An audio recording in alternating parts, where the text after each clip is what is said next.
Magandang umaga po sa ating lahat, mga kapatid. Magandang umaga po, Father. Ikalawang araw ng Nobyembre, paggunitan natin sa mga mahal nating yumao. Unang Sabado ng buwan, patuloy na paggunita sa ating mahal na Birhen, ang mahal na Birhen ng Fatima ng Marikina. Mga kapatid, sa paggunita natin sa mga mahal nating yumao, narinig natin mula sa ating ebanghelyo ang isang kwento tungkol sa 5 dalaga. Sabi dito, 5 matalino, 5 hangal, kaya 10 sila.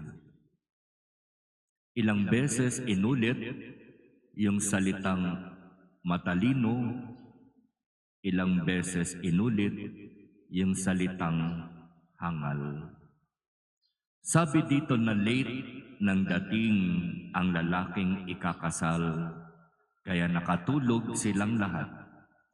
Pero nung hating gabi, biglang dumating ang lalaking ikakasal at may sumigaw, "Narito na ang lalaking ikakasal!" At alam ng mga dalaga ang kanilang gagawin.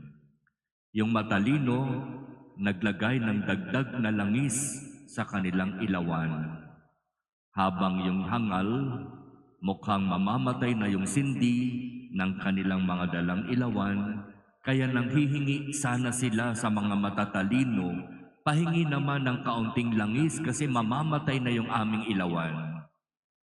Hindi ito magkakasya para sa ating lahat. Mabuti pa bumili muna kayo ng para sa inyo.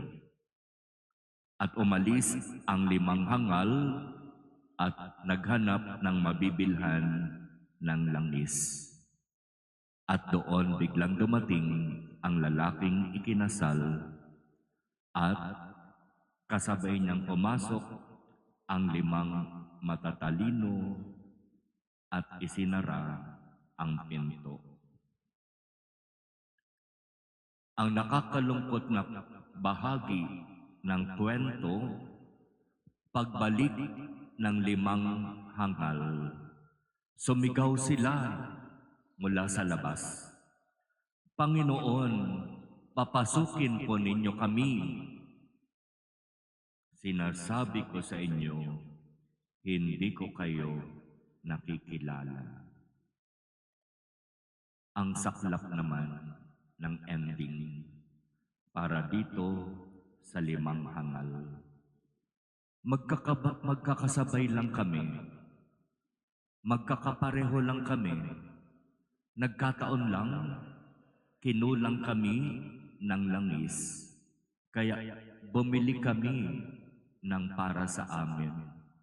Kung bakit naman, pagdating namin sa harapan ng pinto, nakasarado na ang pintuan at ang mga salitang nagsasabi, "Hindi ko kayo nakikilala," ang aming narinig. Ano ang gustong ipaabot nitong kwento na ito sa atin?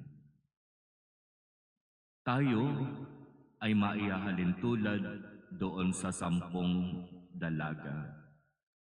Maaring ilan sa atin matalino, maaaring ilan sa atin hangal. Ano ba yung langis na kailangan mayroon tayo para makasigurado na tayo ay papapasukin sa kaharian ng Diyos? Maaari nating sabihin na ang langis ay ang mabubuting gawa, yung mga pagmamalasakit, yung mga pagtulong sa kapwa, yung pagbibigay importansya sa mga mahihirap at pagbibigay ng kung ano ang kanilang pangangailangan.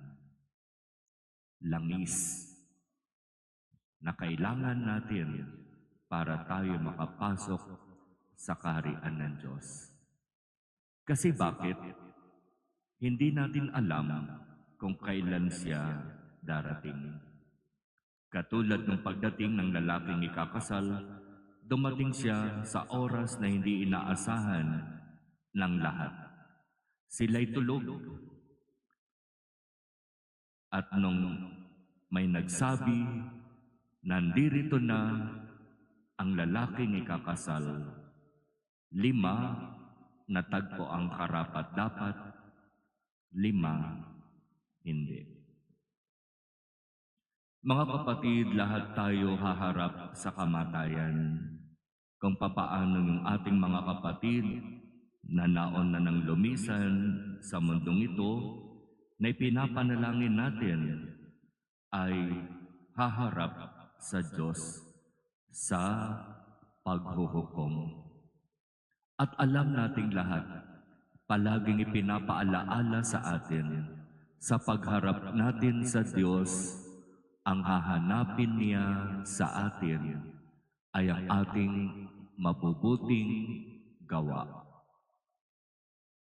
Hindi niya hahanapin sa atin yung ating mga degree, profession, diploma, educational attainment na napakarami, yung mga honors, yung mga kung ano-anong mga pagkilala dito sa mundong ito.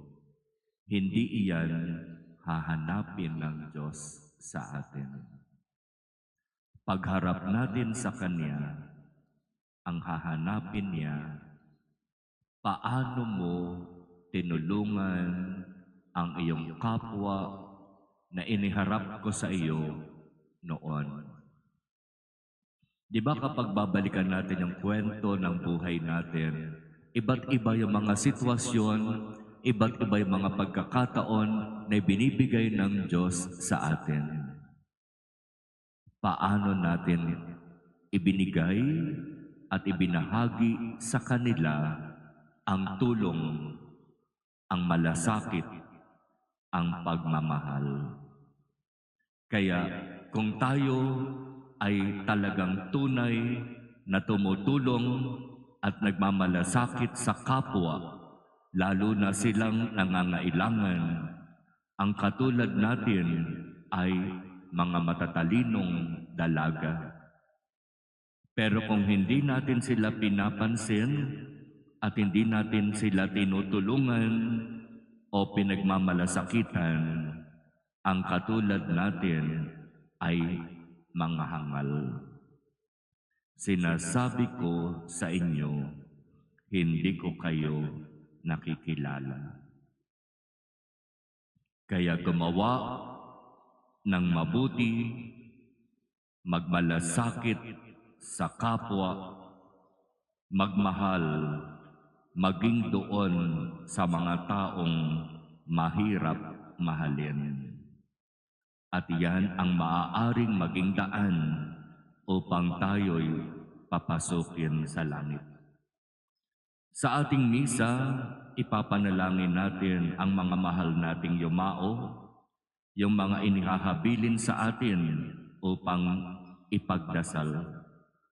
At kasama rin, ipagdarasal natin ang lahat ng mga yumaong pari na naglingkod sa ating Diocese of Antipolo. Marami tayong mga naging pari na naging pastol natin sa ating parokya, umakay sa atin, palapit sa Diyos, at nagsikap na maging mabuting pastol para sa atin.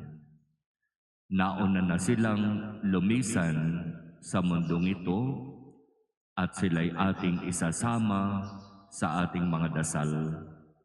Kasama na yung mga yumao na nais ninyong isama natin sa ating panalangin at nandirito sa ating munting altar at ipagdarasal din natin ang lahat ng ito kasama na yung mga walang nakakaalaala sa buong buwan ng Nobyembre.